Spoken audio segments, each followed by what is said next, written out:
विश्वविद्यालय में प्रवेश के साथ ही आपको दिखता है केंद्रीय पुस्तकालय। यहाँ पर बहुत सारे विद्यार्थी आम दिनों में पढ़ते लिखते आपको दिख जाएंगे।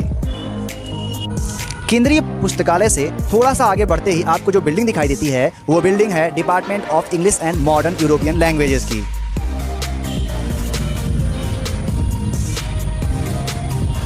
विश्वविद्यालय में प्रवेश के साथ ही आपको एक खूबसूरत नज़ारा देखने को मिलता है, वो है विश्वविद्यालय का सीनेट हॉल, जिसमें कि ऊपर आपको खूबसूरत घड़ी दिखती है। हालांकि वो बहुत सालों से बंद है, लेकिन भविष्य में उसके चलने के पूरे आसार नजर आ रहे हैं। यह है विश्वविद्यालय का भूगोल विभाग।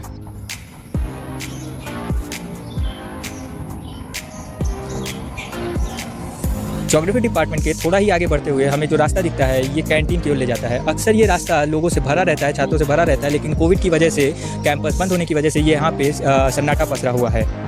ये जो कैंटीन आप देख रहे हैं, ये कैंटीन जूनियर और सीनियर के रिश्तों को मजबूत करने की बहुत बड़ी धरोहर रहा है। अक्सर यहाँ पे जूनियर सीनियर को प्रणाम कर कर फ्री में समोसा और कोल्ड ड्रिंक खाते आए हैं।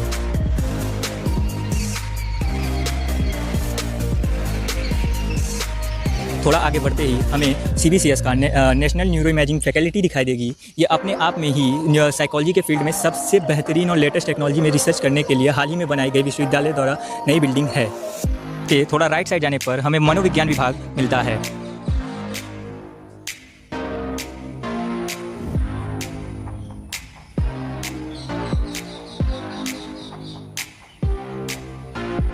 CBCS के लेफ्ट साइड आपको प्रॉक्टर ऑफिस मिलता है। आपको यहाँ से आपका आई कार्ड और कैरेक्टर सर्टिफिकेट जैसी चीज़ें मिलती हैं।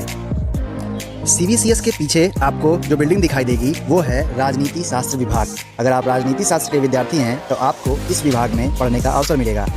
पॉलिटिकल साइंस डिपार्टमेंट से थोड़ा ही आगे बढ़ते हुए हमें एंशिएंट हिस्ट्री का डिपार्टमेंट मिलता है। एंशिएंट हिस्ट्री से लगा हुआ डिपार्टमेंट हमारा मॉडर्न और मेडिवल हिस्ट्री डिपार्टमेंट है।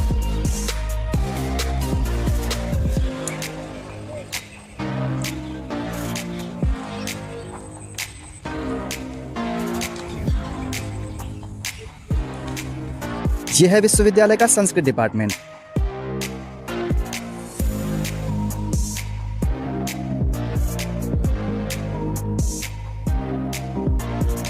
आपके सामने है थिएटर विभाग।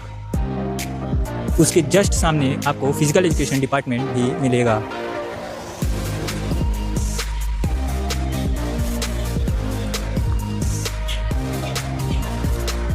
और अब आपके सामने है विश्वविद्यालय का अर्थशास्त्र डिपार्टमेंट। इसके सीधे सामने आपको दिख जाएगा JK मेहता पार्क, जहां पर बच्चे आराम से बैठ करके धूप लेते हुए पढ़ाई करते हैं। और अब है आपके सामने विश्वविद्यालय का उर्दू विभाग। आपके सामने इलाहाबाद विश्वविद्यालय का पोस्ट ऑफिस है। इसके थोड़ा ही आगे आपको जो बिल्डिंग दिख रही है, यह बिल्डिंग समाज के कमज़ोर तबके के बच्चों को सहायता देने के लिए है। यहाँ पे आप सिविल की कोचिंग कर सकते हैं, वो भी मुफ्त।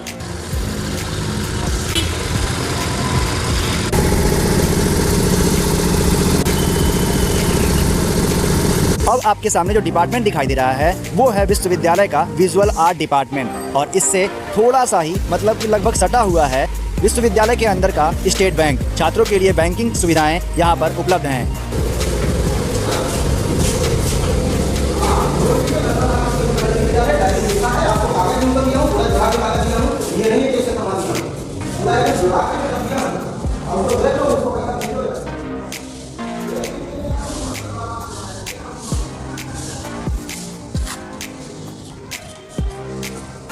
अब आपके सामने है विश्वविद्यालय के अंदर का छात्र संघ भवन। छात्र संघ भवन के ठीक सामने आपको शहीद पद्मधर की मूर्ति दिखती है, जो कि विश्वविद्यालय के छात्र संघ के लिए एक आदर्श स्थापित करते हैं।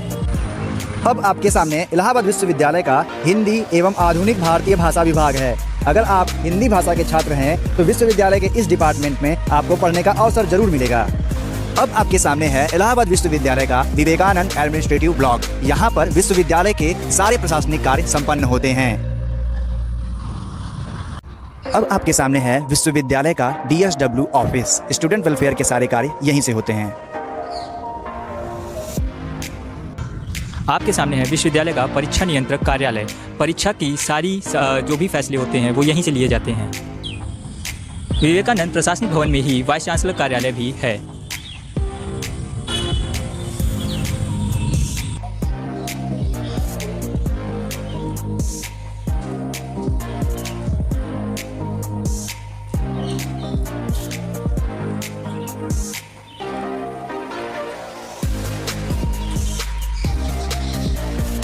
इलाहाबाद विश्वविद्यालय की नई बिल्डिंग, इसको FCI के नाम से जाना जाता है।